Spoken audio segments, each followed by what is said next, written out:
Assalamu alaikum everyone, this is Kelly. I thought I'd do my revert video now just so that it's out of the way so people can just look back to it and see, you know, how I reverted, why I reverted. I'll start off by saying revert means convert. It's the same thing if anyone's confused. Revert means that you're going back to it, because in Islam everyone's born Muslim, they're born innocent, they're born pure. We're not born as a mistake, you know, we're not born with a sin, like Christians say. You know, everyone's born like a clean slate. So I say revert because I'm going back to that state, and that's all that it means. Okay, so I was raised Christian, as I said in my previous video. We went to church, we went to I went to Sunday school, me and my brothers. I had a normal family life. I had a mum, a dad, 3 brothers, and things were pretty normal. We weren't like, you know, the most privileged family of them all, but you know, I think we had a pretty normal life. My parents divorced when I was 8, and I went to live with my mum here, and that's when things sort of started getting a bit weird.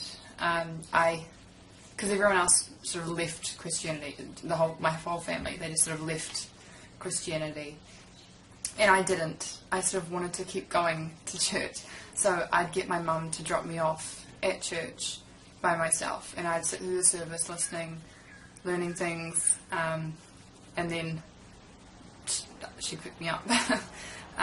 When I got to about the age of 13, I started to rebel a bit, and I sort of pretty much lost my religion. I'd tell everyone I was Christian, but I wasn't Christian. I didn't do anything Christian-like.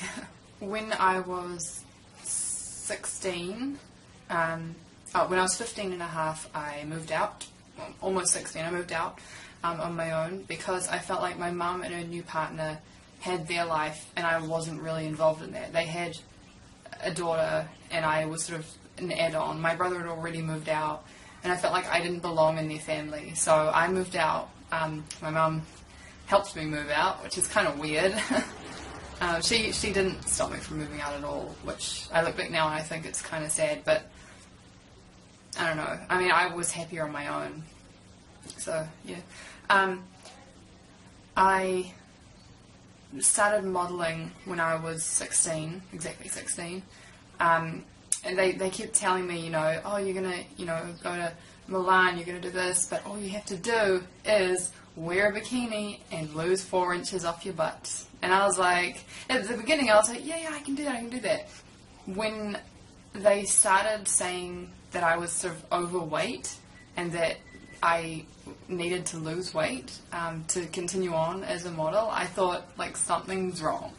And I remember my last audition, or my last, you know, interview as a model.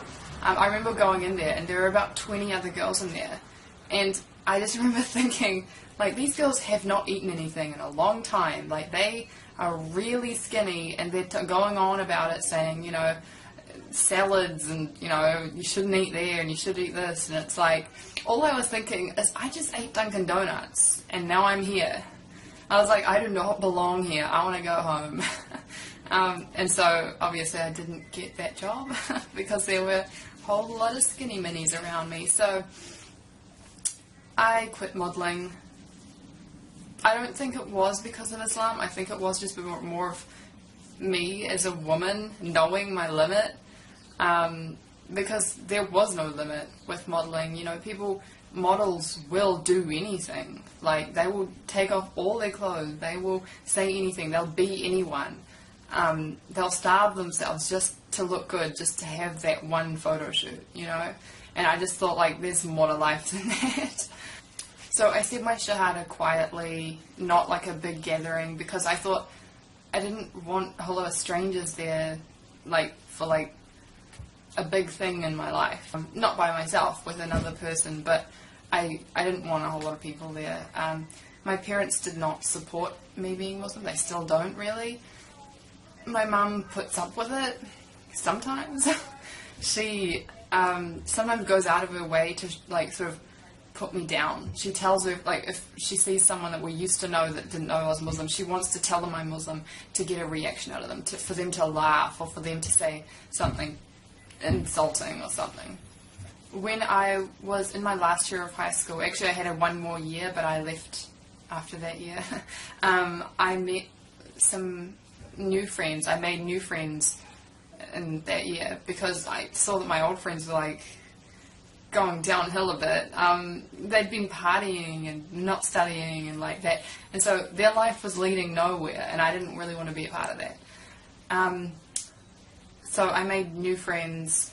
A few of them were Muslim. I didn't know that. I didn't, become friends with them because they were Muslim. They were just Muslim. Guys and girls, not just one.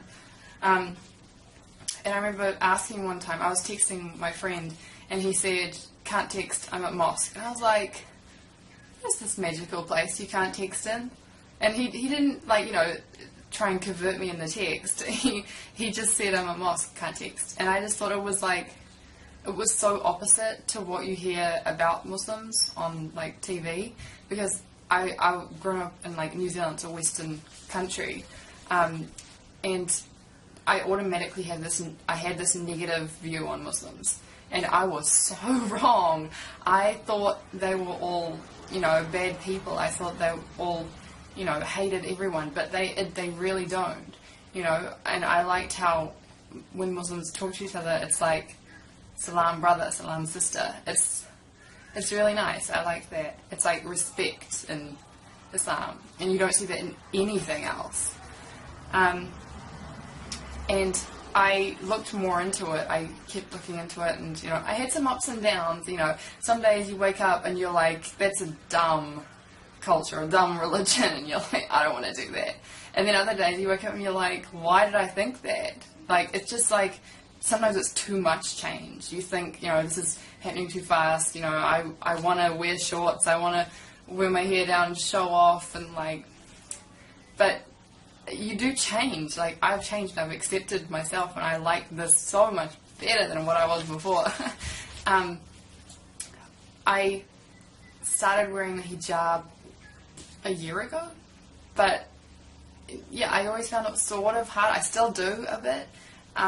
How I wake up in the morning, I sort of have to tell myself that I'm Muslim. I don't wake up and just know it.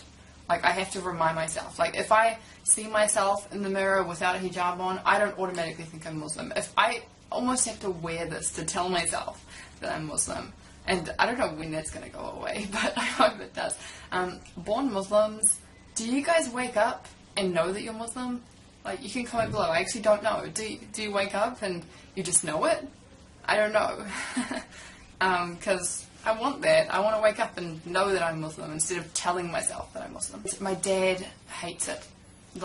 Every time I see him, I hardly see him now because it got so hard. Every time I see him, he always reminds me that I'm going to hell. He's always telling me, that unless I do it this way, I'm going to hell.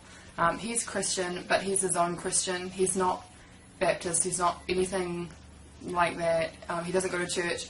He reads a book that tells him how to read the Bible, which I don't think is a good way because, some guy wrote that book on how to read the Bible. That's just that guy's interpretation. And that's what I like about the Quran, because it's just one way. Muslims believe the same thing. They don't sort of interpret it differently. Well, some do, but it's, you read the Quran and that's what it is.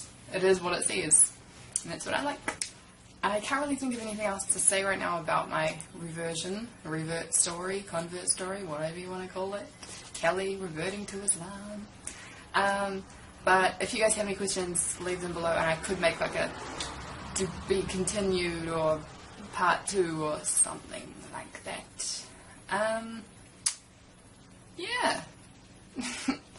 Sorry about the background as well. That's my university planner, and I can't move further that way because my cat is sitting there sleeping, taking out my whole bed.